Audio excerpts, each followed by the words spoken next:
Magsisimula na ang 2025 Malaysia Friendship Open sa November 22, 2025 kung saan mas pinatitibay ang diplomatic relation at ugnayan ng Pilipinas at Malaysia, gayon din ang pagbubukas ng maraming business opportunities para sa dalawang bansa. Magaganap ang naturang tournament sa Pradera Verde Golf and Country Club sa Pampanga at tinatayang nasa 288 golfers mula sa Malaysia at Pilipinas ang sasabak sa kompetisyon, kabilang ang ilang mga kilalang negosyante, diplomat, government officials at golfers mula pa sa iba't ibang international communities. Ang Malaysian Friendship Cup na ito ay naglalayon na palakasin at pagtibayin ang ugnayan ng bansang Malaysia at Pilipinas para sa pagbubukas ng mga negosyo na makatutulong sa ekonomiya ng bansa.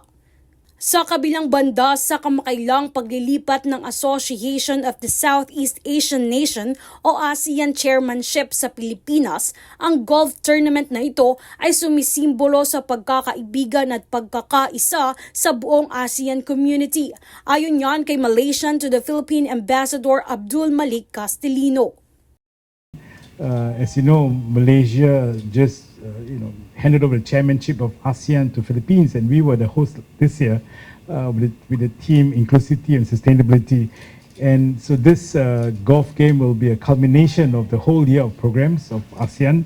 And also we are proud again to hand over to the very capable hands of Philippines will be host the 2026 ASEAN Chairmanship.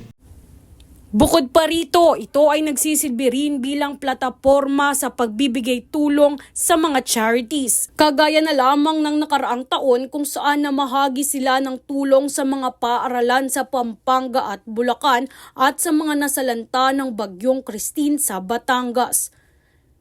Ngayong taon naman, direktang mapupunta sa mga charities ang malilikom na kita sa tournament, partikular na sa mga nasalanta ng kalamidad sa iba't ibang lugar sa bansa katulad ng Cebu at Davao. This golf cup tournament is not only an area where we network, we increase collaboration, we come together as a family of nations to better understand each other, but also it serves as a medium to generate funds for us to be able to support the communities in Philippines from various sectors. Kaugnay nito, nagpasalamat naman si Malaysia Chamber of Commerce and Industries Deputy Chairman Stephen Cao sa mga sponsors ng naturang paligsahan dahil umano sa kabutihang loob ng mga ito. As we look forward to another memorable tournament, let us continue to play not just for victory, but for a cause greater than ourselves. Thank you, and we look forward to seeing everyone at the Malaysian Friendship Open 2025 on November 22. Hindi lamang ito basta golf tournament dahil ang makakalap na kita rito ay layunin na rin na makatulong sa mga komunidad na lubos na naapektuhan ng nagdaang kalamidad. Jovi Rodriguez, nag-uulat para sa Golden Nation Network.